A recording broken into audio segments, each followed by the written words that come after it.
Thank you, Lou, for getting the recording done too. I often forget about that. She's got my back.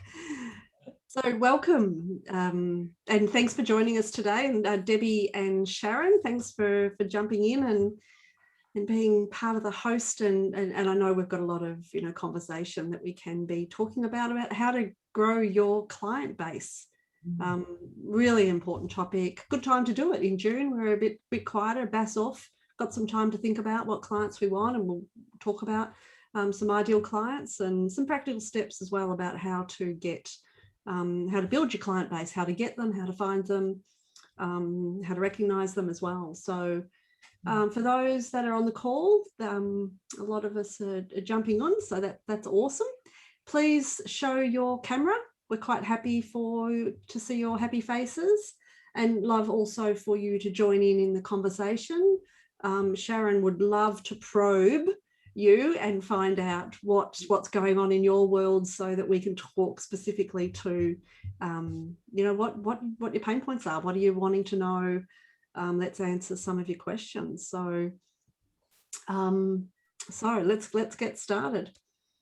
So about how to grow your client base. So I guess one of the things that I want to start with is even as I was growing my client base, it became more and more obvious that it was all around attitude for me, about confidence in finding clients. So initially you're just grabbing any client that you can and talking it up, and we'll talk practical steps about how to get started with clients. But it then becomes a situation where you're a lot more confident in what you are doing.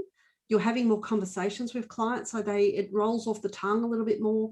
Your confidence comes through. So a lot of the time in building a client base and talking to the right clients is all about you being settled, you being confident in who the business that you're providing for and the clients that you want to provide for. And as Sharon was just saying just before we came live, it's a great opportunity for you to share in this safe space the conversations that you are having with your clients, and give us some examples of what you're saying, or test out scripts on us.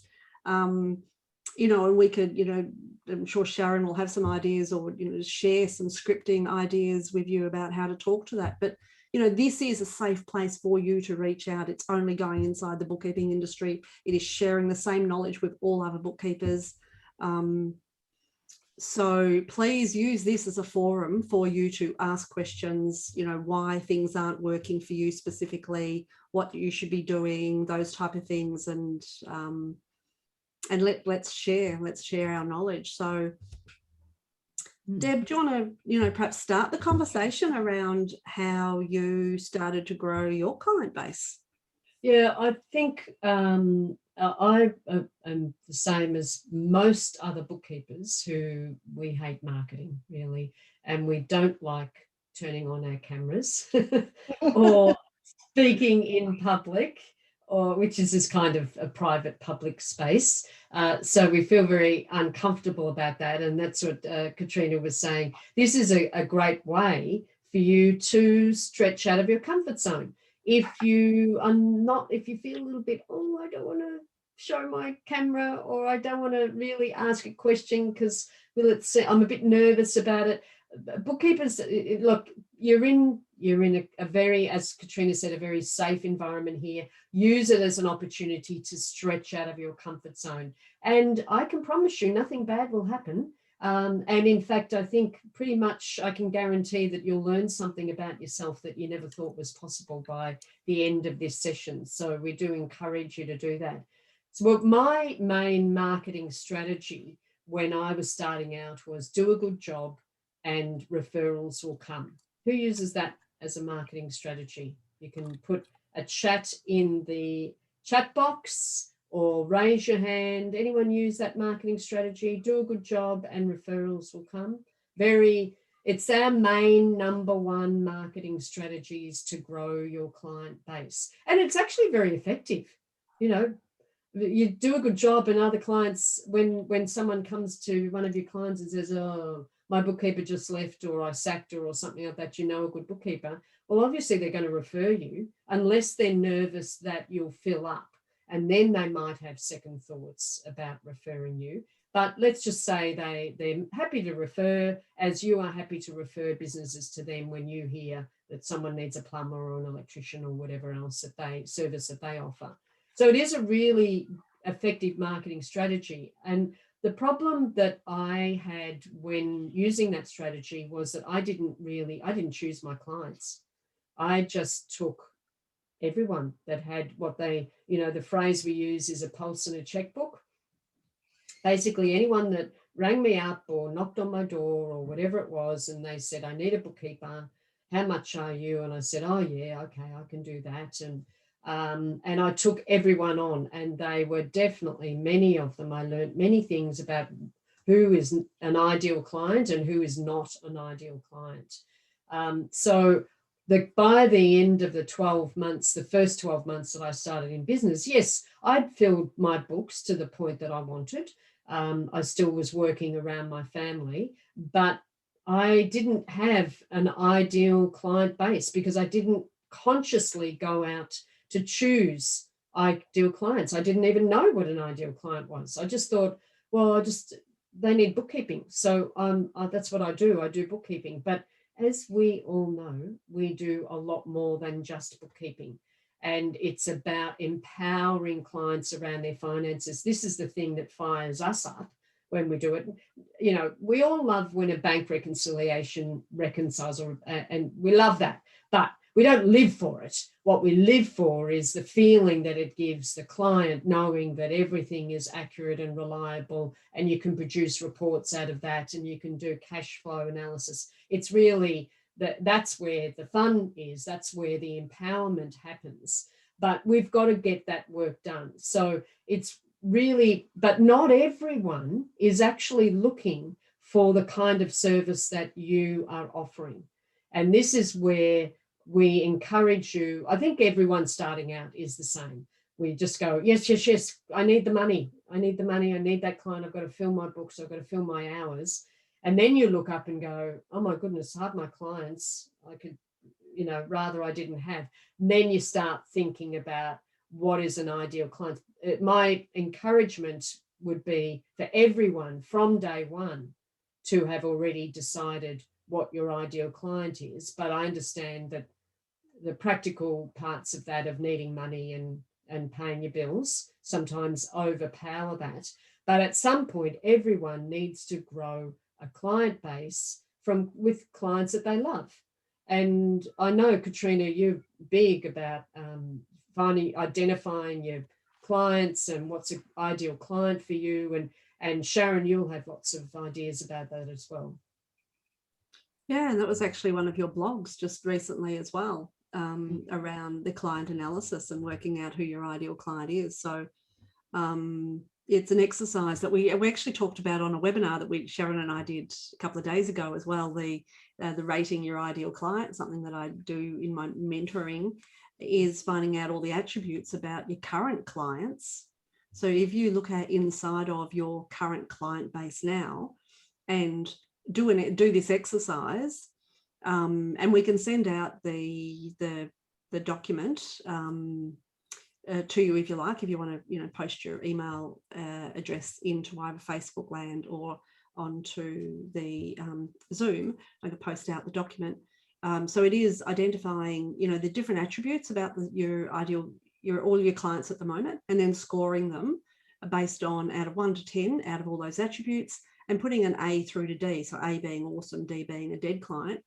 And then just sitting with those client names and numbers and, score, and thinking who of your top scorers are your ideal client, the people that you actually love to work with, that actually contribute the most to your business model and where you want to go into the future. So ideally, we're recognizing that smaller clients, you might love them, they might appreciate you, they might refer you, they might be an A client in practical terms, but when you think, is that the type of client that I want to keep attracting to build my business on based on that? So you know, when you're looking at the whole business model, you do want to find clients that are going to give you quite a lot of work, like, you know, weekly, you know, maybe a couple of times a week type of work. So build out those clients as well as some other clients that might be just monthly. And also looking at those with those strong attributes of growth. You know, they want advisory, they want to know what their numbers are, they want to be empowered. So when you look at your client base, you'll probably only have 10 or 20% that actually want to get involved in you explaining the numbers, working as part of a team member of theirs. So they're the type of clients that you then want to go out and attract more of them.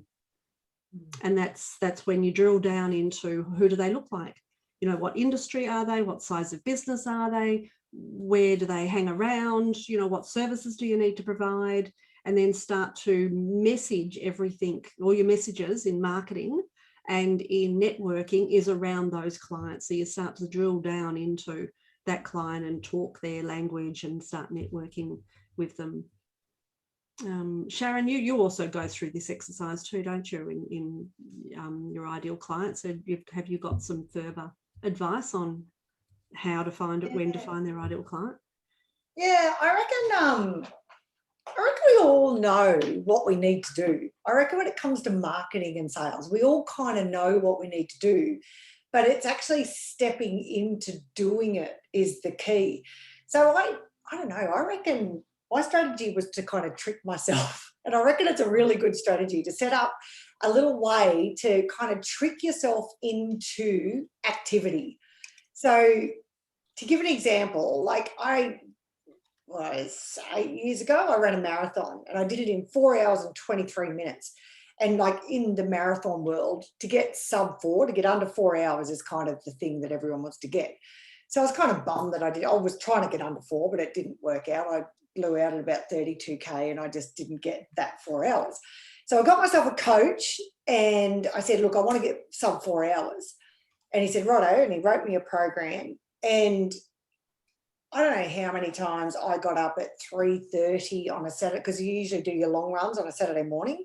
So 3:30 on Saturday morning to do anything over, it starts off slow, but then that last 6 weeks of a 12-week program, which is what most marathon programs are, you do between 30 and 38 Ks on a Saturday morning. And that's like, it's a very big head thing, exactly like marketing and getting out there and meeting accountants and doing all the things that we have to do to build our businesses. It's like 32K, like how am I going to even think, what am I going to eat? How much water do I need? What do I need? Like all that stuff. But my mind, all I cared about was the sub 4 hour marathon, because I wanted to get to the end and everyone go, yeah, you did it, sub 4 hours, because I was in part of the big running group and we all supported each other, like something like Pure Bookkeeping, where we're all supporting each other.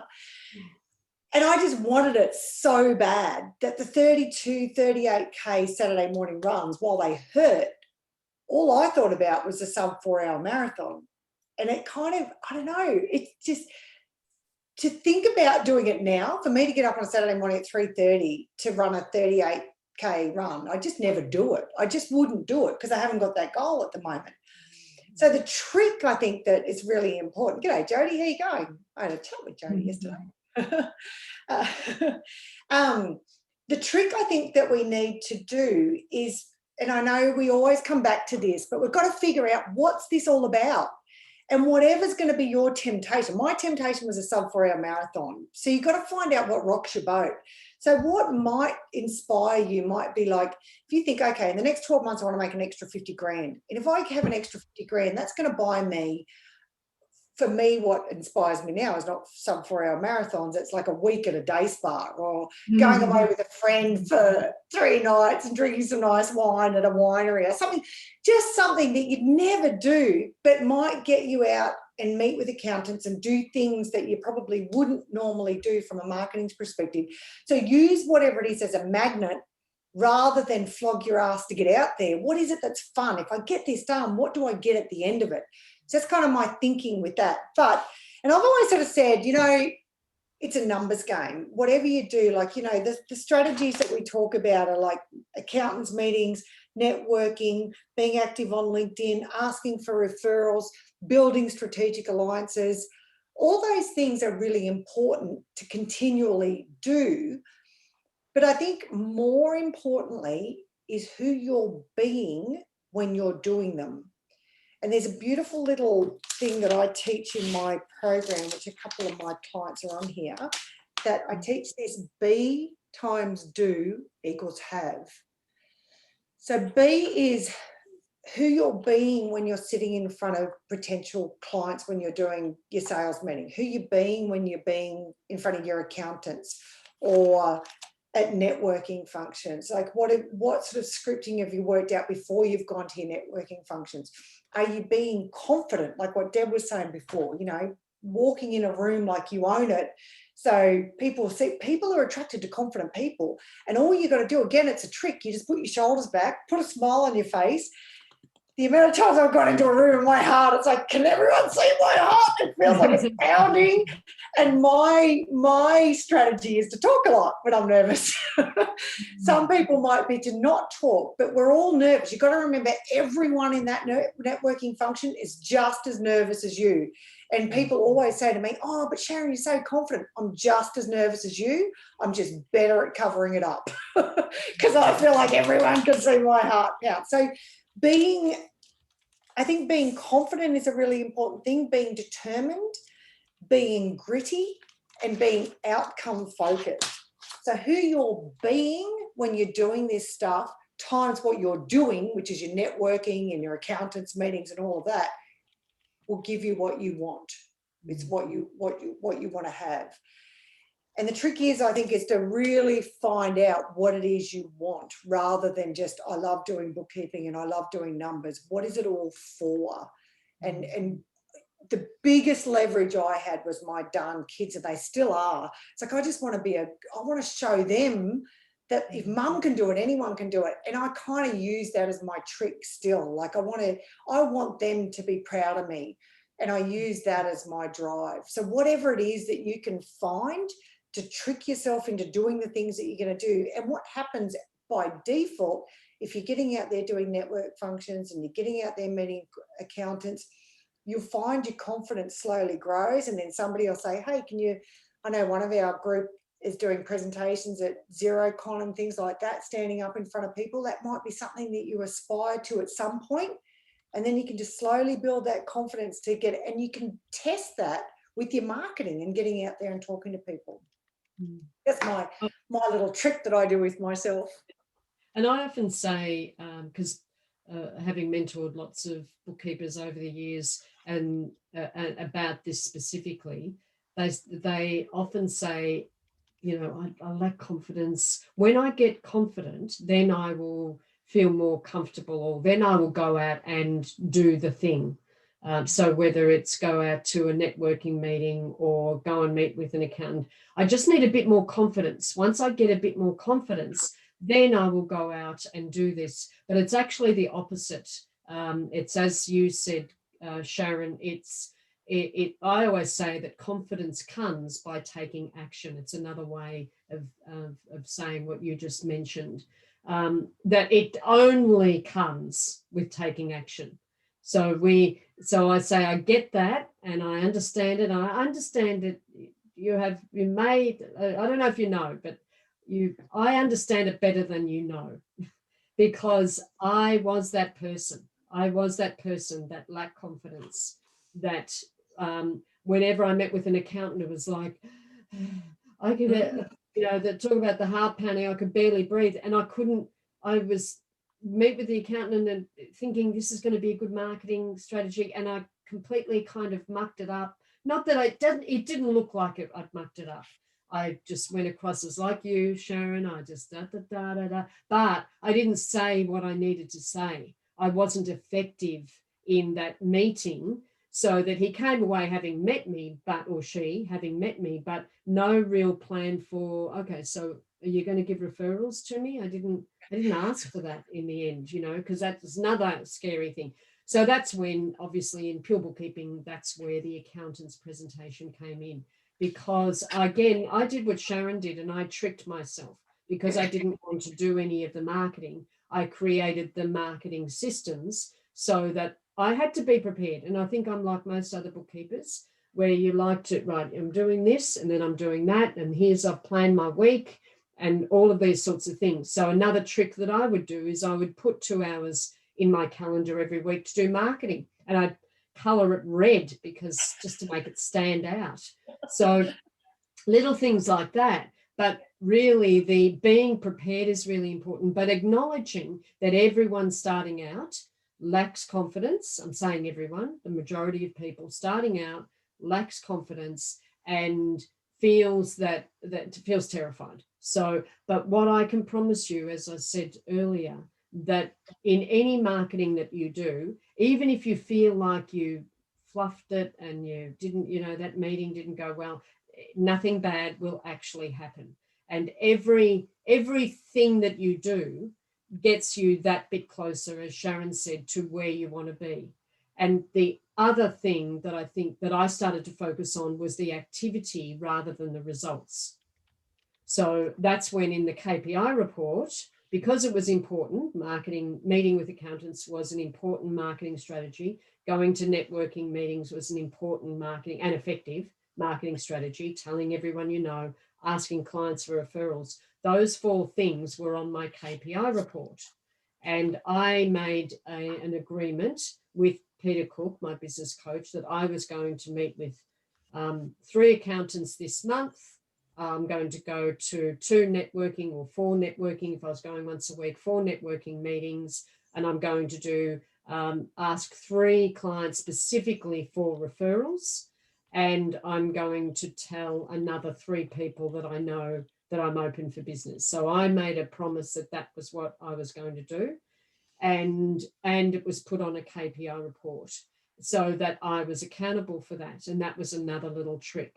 So it's all these little tricks that you can put into place that will mean you don't have to decide, am I going to do marketing between 9 and 11 on a Thursday? No, I'm not.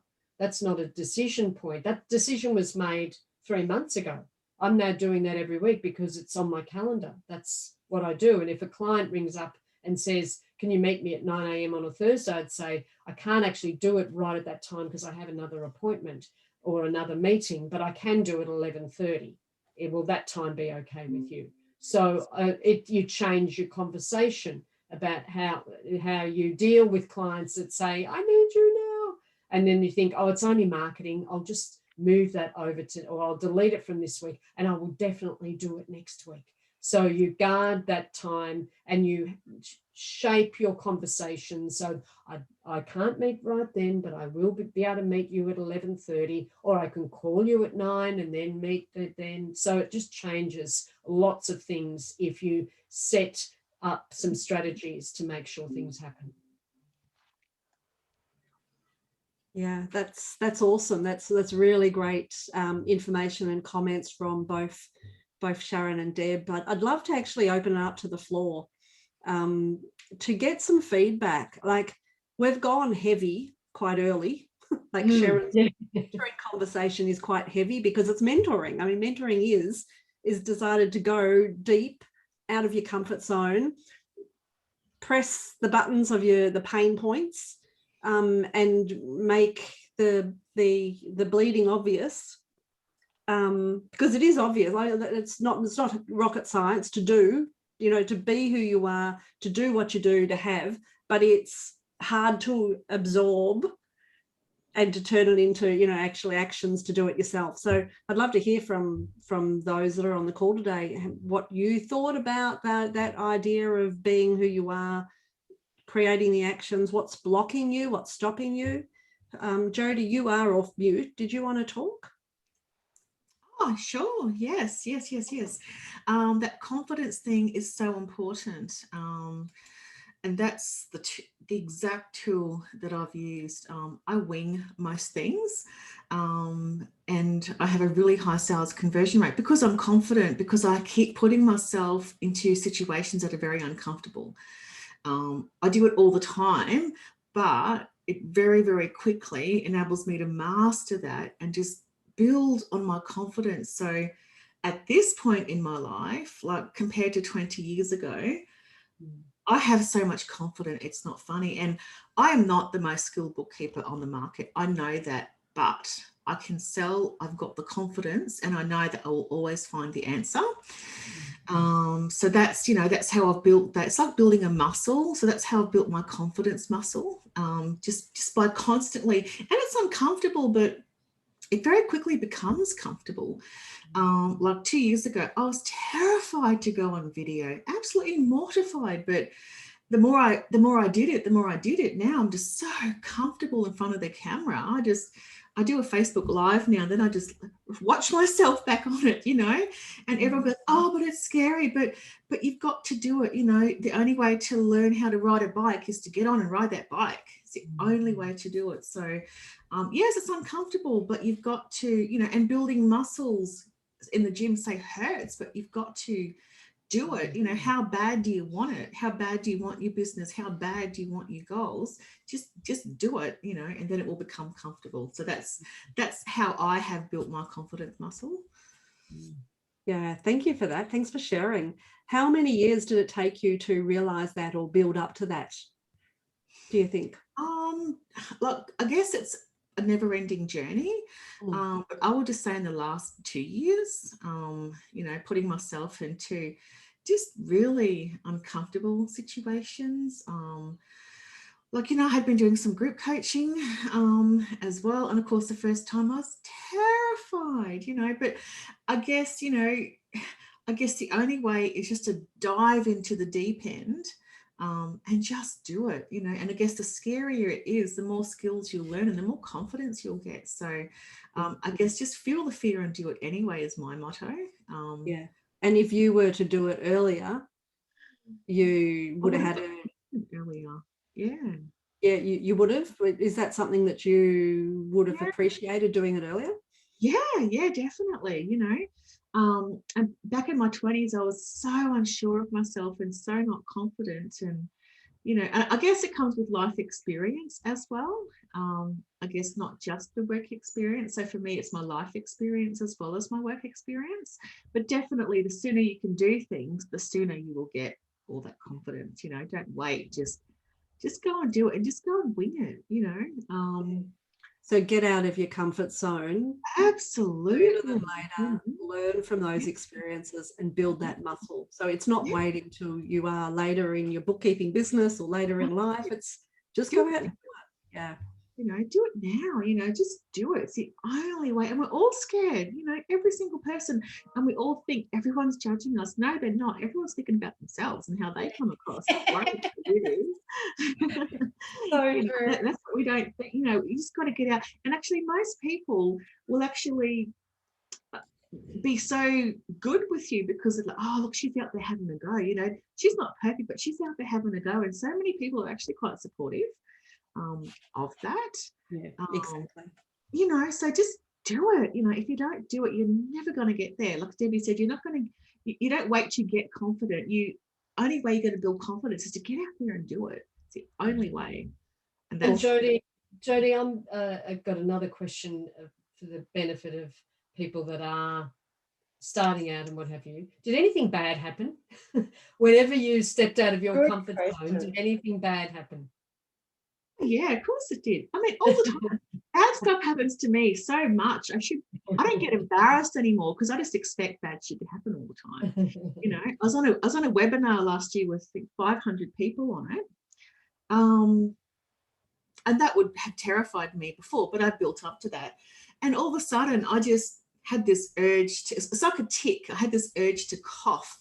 And I just could not stop coughing in front of all these people. It was just ridiculous. But it's like, well, oh, well, no one's perfect. But yeah, I mean, bad things happen to me all the time, And I guess what I mean by bad things is, I mean, really bad, like unrecoverable kind of bad. Because in my experience, I never had, there were always, like, nothing's perfect and we're not perfect. And things you go, gee, I wish I hadn't have said that at that point in time or something like that. But that's all part of stepping out of your comfort zone. But you're still walking, you're still breathing, you've still got another chance to. That's where I perfected the accountant's presentation. The very first time I did it, the very first dozens of times that I did it, I would go back to Pete and I'd go, gee, that didn't work very well when I said that bit there. It went down like a lead balloon. He said, all right, we'll scrap that bit. We won't do that. We actually used to, in the original presentation that I created for myself, actually asked the accountants to sign an agreement, a preferred bookkeeper agreement. And I did that a few times. And the first few times it just did not go over well. I just felt really, and he said, yeah, let's not do that. So, you know, it's not that when I say bad things don't happen, you learn from your mistakes. I don't mean you don't make mistakes. And that's part of having the courage to step out of your comfort zone, is that sometimes things don't go as you imagined. And sometimes we do fluff up a bit, or it didn't go quite, but nothing bad happens. It's like we're still able to live and breathe and function and learn from those mistakes and go, okay, I can do better next time. I'm going to frame in a networking meeting when we talk about preparing yourself. Sharon, you walking into a room, you come prepared with a kind of a script, or at least I did. You would just walk in now anyway, and I can pretty much wing it as well now. But when I first arrived in my first networking meeting, it was like, okay, I'm going to say this script and what have you. But having a script was my little security blanket. And what I found was that when I first started doing it, it didn't sound right and it didn't feel comfortable. And I thought, oh, that didn't draw out the right. But you learn every time you deliver something, every marketing strategy, every time you meet someone and you go, that didn't quite work. All right. So you don't just stop because that didn't work. You say, all right, I want to deliver, I want to get more out of that next networking meeting that I'm going to. I'm going to set a goal to get 4 business cards from this networking meeting, or whatever the number is. And so because you've got that goal, you just keep going, and you refine your script in the networking meeting, and you realize with practice you get more confident because you're taking the action, and also you realize how to draw information out of people and draw the information that you want, not just jibbity stuff. You actually want to know whether this at a networking meeting, are they a prospect? Great. Is it an accountant that might refer business to me? Great. Is it someone that is not either of those? And then you quickly move on to find those other 2 people in those groups. They're either a potential prospect, or an accountant that you can meet with later. Yeah, and again, and following on with these awkward moments, like we all go through them, but don't beat yourself up and live in that, oh my God, it was awkward, I'm never going to try that again. You don't want to stay there and have a negative mindset around that. Just brush it off and just learn something from it and just brush it off, but don't get caught up in having that make you get stuck. Because you've got to keep moving forward. And no one gets on a bike and knows how to ride. You fall off so many times before you nail it. Just keep going. Like Deborah said, just keep going and never give up. Great advice. Thank you. Thanks for sharing. What I wouldn't mind is developing a bit, or talking a bit more about that accountant presentation. And I know as one of the strategies inside of the Pure Bookkeeping System, our marketing plan. And I know, Sharon, you use that really well. So I'd love to hear how you built your client base from networking with accountants. Yeah, I watched that video. I remember watched that video about 20 times, Deb. Like I'd watch it a few times. I had it on the laptop in my bed and I fell asleep and it was still going. I just watched it and watched and watched it just to get the words. And what I was going to say before, just on that, I remember it's nearly 20 years ago now. I used to coach business coaches in Australia and London, and I'd coach the Australian coaches all during the day, and then I'd go home and I'd coach the London coaches at night. And there was this one coach I used to coach, her name was Kate. And I watched her do presentations, and she was so darn confident all the time. I'm like, hey, where does she get confidence from? Like, anytime she stood on stage or I heard her speak, man, she just says the right things all the time. She engaged people. Like, the sales that woman made for clients, business clients, was incredible. And I figured out her trick after a while, because I was like, this woman, like, I used to be in awe of her. I'm like, I want to be Kate. And I realized what she did. She had like a toolbox of little things, like what you were saying before, Deb, before you go into a networking function, to have a couple of lines that she rehearsed. I could see she knew it off the back of her hand. She knew what would spark people's interest. And it was amazing to listen to her, and she did not sound scripted at all. It was really powerful the way she spoke. So having, like, the thought of having a little toolbox of lines that you can say just to give you the confidence for those first few questions when you're in front of people, and you'll find after a few of those, if you've got 3 or 4 little lines that you can say that give you that confidence, it opens up really nicely after a while of organic sort of conversation. But just having those up your sleeve is really good. And the other thing that's really nice, and it's really cool to do this, and I do this now because I feel when I go into bigger groups, I do feel more confident now because I push myself into that, is if you see someone that comes into a room and you can see the fear in their eyes, go up to them, put your arm around them and say, hey, I'm talking to Jill. Come and I'll introduce you to Jill. And that very action puts you in a feeling of, like, you know where she was, but it also helps you too in some sort of way. So it's really nice to recognize what other people are going through, and if they're struggling, to help them in that sort of situation as well. And it's something I look out for now to help people into a group. I always try to bring them into the circle. That accountant's presentation was, I remember the first 20 at least, and it was my coach that talked to me about, I think I've talked before about just going out and burning the first 20 accountants that I meet, in that, don't worry if you get the script right, it's okay. And I bumbled, and I've said before, I think they just felt sorry for me to give me referrals because I was bad. But I was so nervous because it's nerve-wracking sitting in front of accountants initially. And Sharon, it's fair to point out that you were meeting with, you're not actually a bookkeeper. So you were meeting with an accountant completely in foreign turf. At least we as bookkeepers can actually talk their language, but your role in your business was the marketing person, not the bookkeeper. No, and that's what scared the crap out of me, because I just didn't know what to say. Like, and to begin with, until I figured out, and this is like when I got my little toolbox of things to say, because to begin with, I felt like I had to hide that I wasn't a bookkeeper. Until I figured out for my toolbox, it's like, you know what, I'm going to bring this baby out right at the beginning. I'm going to say I'm not a bookkeeper, but I've got a team of bookkeepers that have been through pure bookkeeping skills test, and they are incredible bookkeepers. And I'd go in, and then that was that little diversion straight into talking about how amazing pure bookkeeping was.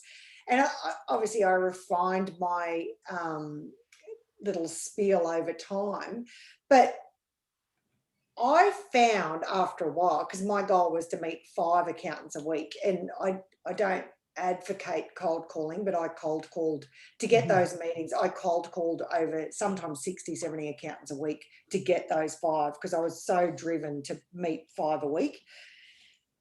But what I noticed after a while, because I was meeting so many, and it's like what Jody was saying earlier, when you come across confident, it's almost like it's that whole B thing. When you walk in, that they're actually more scared than you.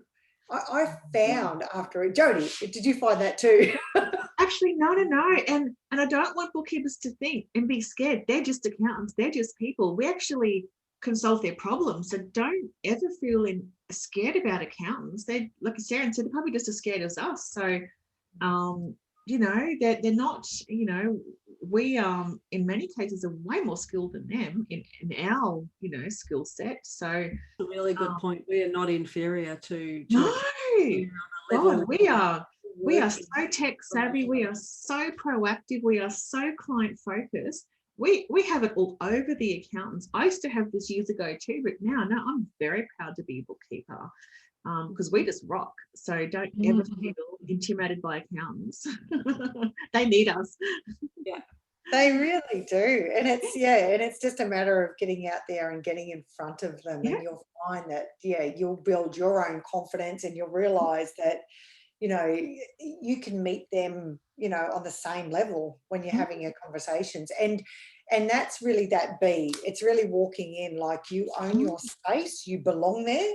You belong there because you're both there to serve the client, to get the best outcome for the client. And that was one of my little lines that I would say in my toolbox. I'd say, look, the reason for this meeting is because we've just signed up a client that's, common to both of us. And my goal is to make sure we work together closely to get the best outcome for the client. So let's get to know each other. And I'd always bring a little coffee. So I'd bring a coffee, and that's the rule of reciprocity. So you give them a coffee, you have a little coffee yourself. So at least you've got 10 minutes there till you finish your coffee. So you don't want them to boot you out too quick. You want them to get to know you a little bit. That's a great tactic, because that breaks the ice. I never even thought of that. I never even thought of that either. Everyone bonds over coffee. So that is so good, because it provides that relaxation. Like we've got this little coffee cup just breaks the ice, I think.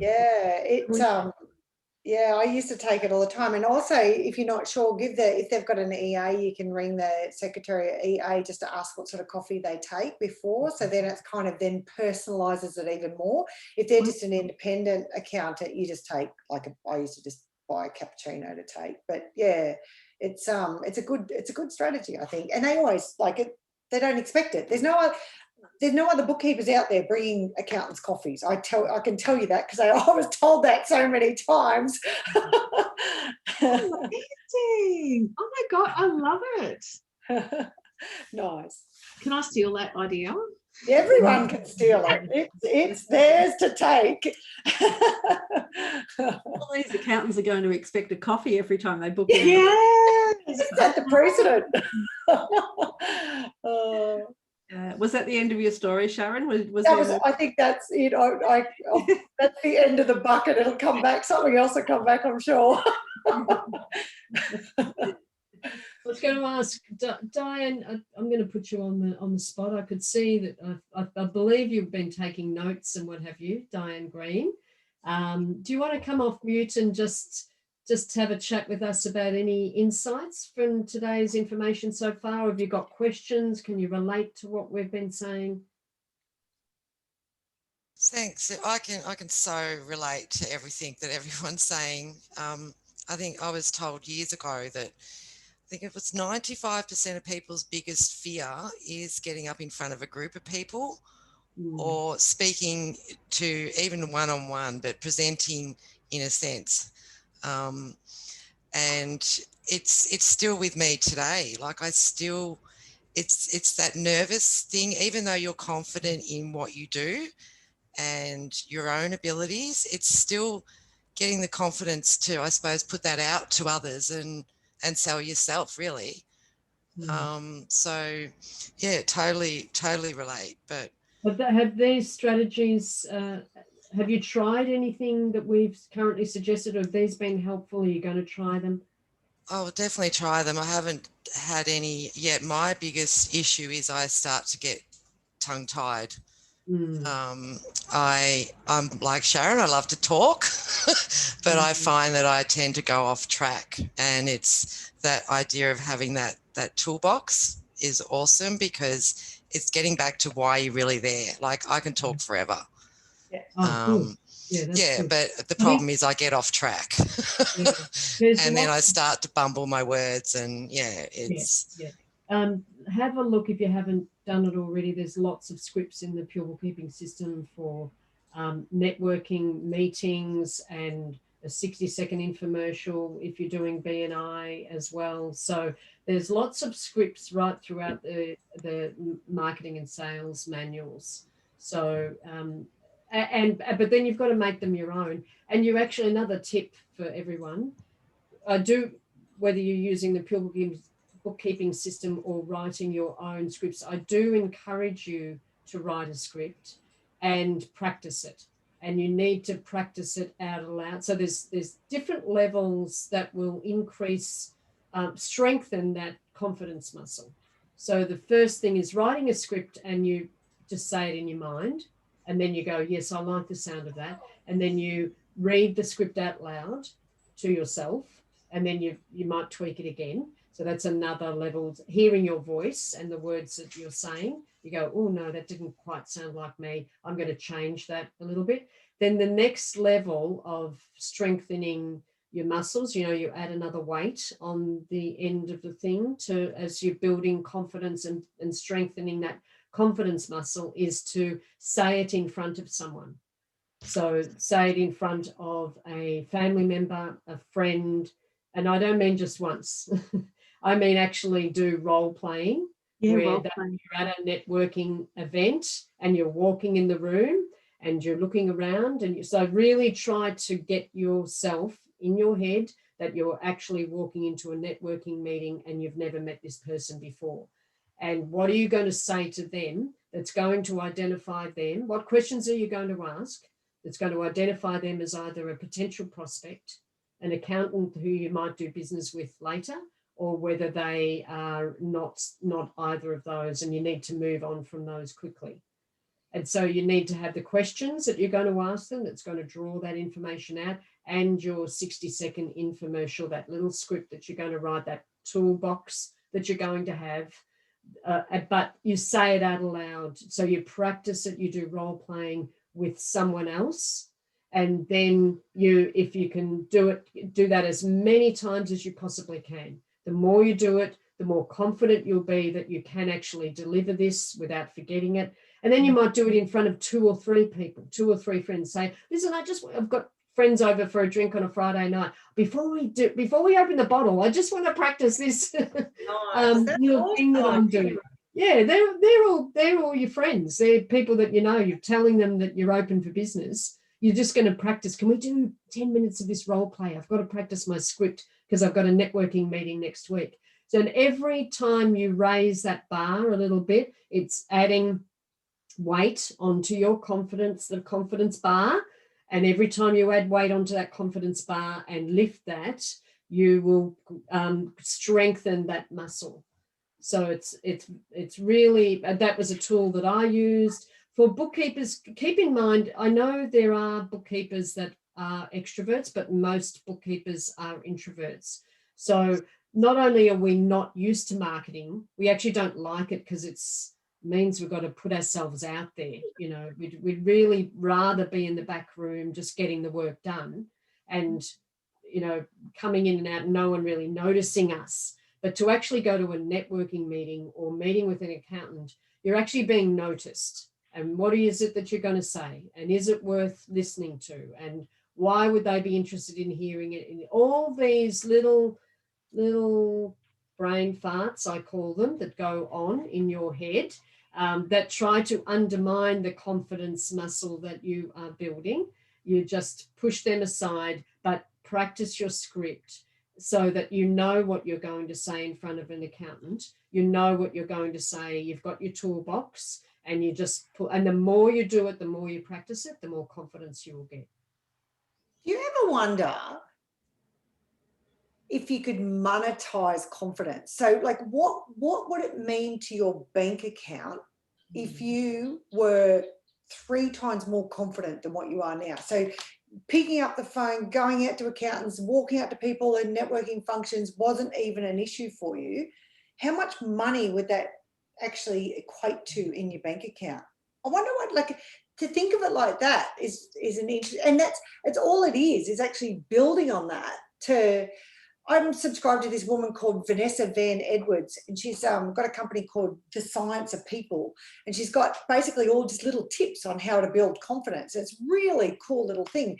But that's, I think, having all those little strategies to help you build like that, I just think it's interesting to think about how much money that would mean in your bank account if you actually worked on building those skills. And I was thinking even this platform would be really cool if, like, we were able to sort of put up our hand and say, okay, well, I'll do my little 5-second intro or 15-second intro on here as a practicing ground, or, you know, watching YouTube videos to help with those skills around your confidence. yeah, just putting yourself into those situations to put yourself out of your comfort zone, I think is really important to do that, to build that muscle, as you say, Deb.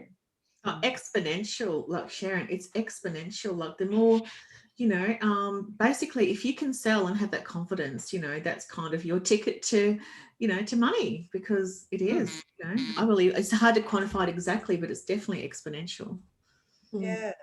And it's not necessarily just the clients or the extra money that you get from new clients. It's more about your the business model. You're building a stronger business, like you're building out better business, better clients, becoming more confident on the resources that you need to be able to do that. So it's giving you that opportunity to reach your potential, I think. And make an impact as well, and make a strong impact, make a footprint. Impact people's businesses like in such a positive way. The other thing that becoming comfortable with marketing, you will probably never love it. I don't think I'll ever love it, but I did develop the skills, so I was good at it, and I wasn't at the start, and that only came from practice. But one thing that it does do, it helps you create momentum.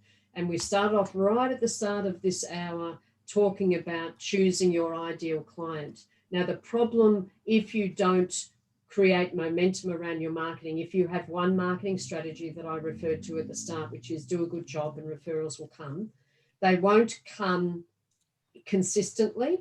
And that if you are building a team, they won't come often enough for you to feed your team.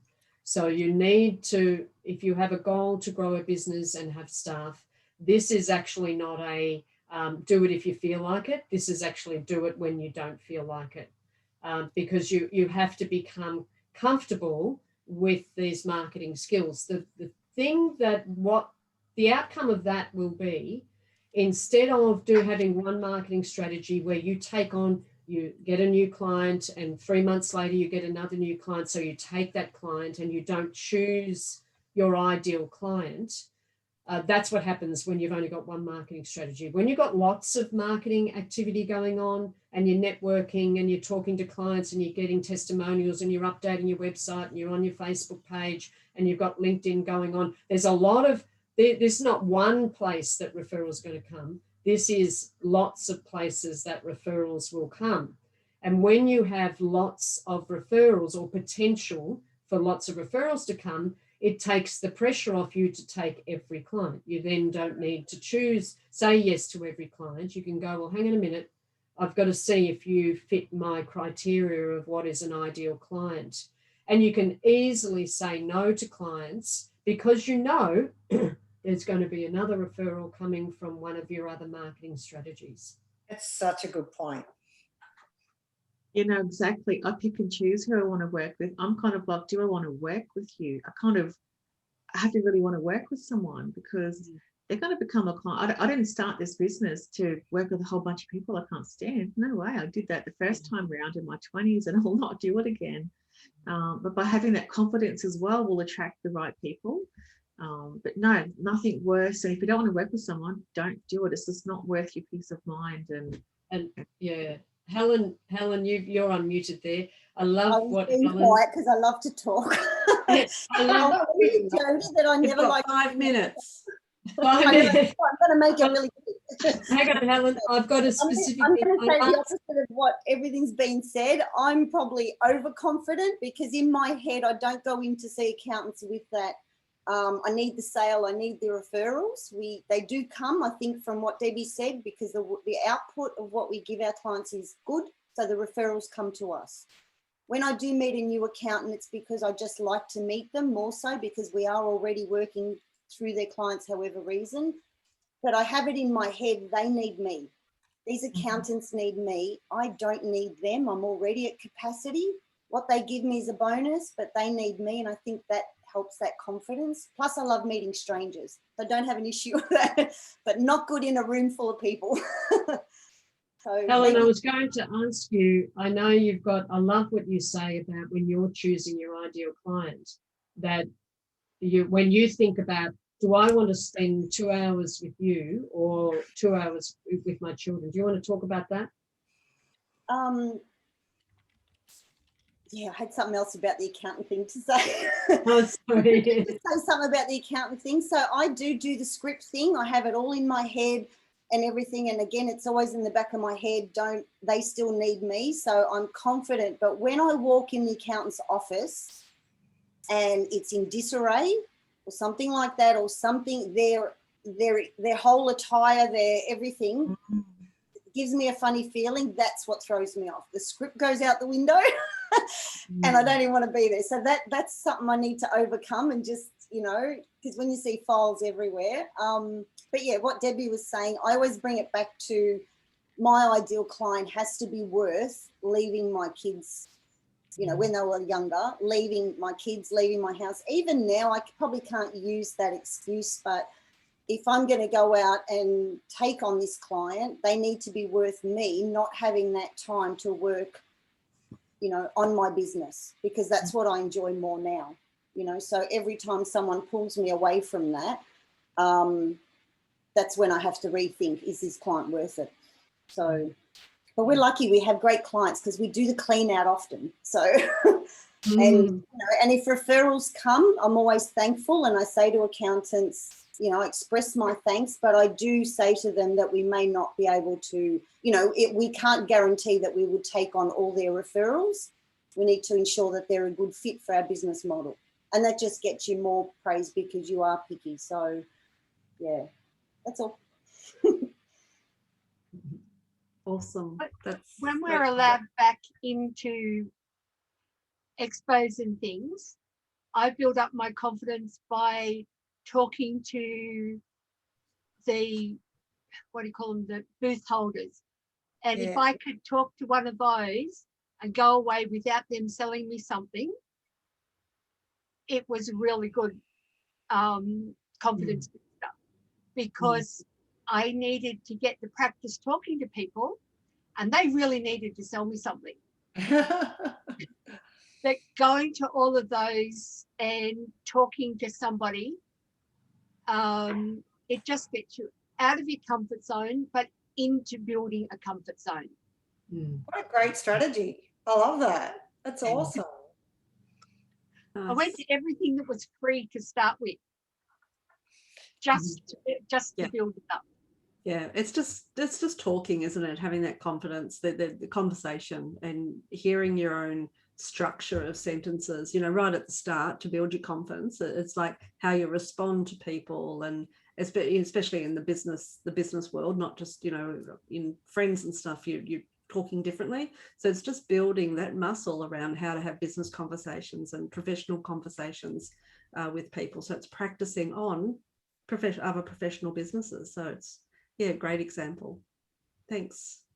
Even coming to Zooms is a lot for a lot of people, because they just watch it on Facebook because they're too scared to say anything on a Zoom or have their face shown. And I think everybody needs a pat on the back and congratulate themselves at coming to the calls and being seen and saying something.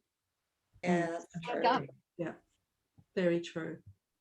Awesome. All right. Well, we're actually at the top of the hour, so I think we'll finish up unless there's any last questions. But I think everyone's asked what they wanted to ask, I'm hoping. That went fast.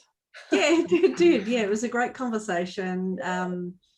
Great examples around, you know, marketing, systemizing your marketing, accountant presentations, building confidence when you're networking and talking to other businesses. So yeah, a great conversation. So thank you so much, everyone, for joining us today, and thanks for Deb and Sharon for your wonderful contribution. Always appreciated as usual, and look forward to seeing you around the community. Thanks, everyone. Bye. Thank you. Thanks. Bye, everyone. Okay. Bye.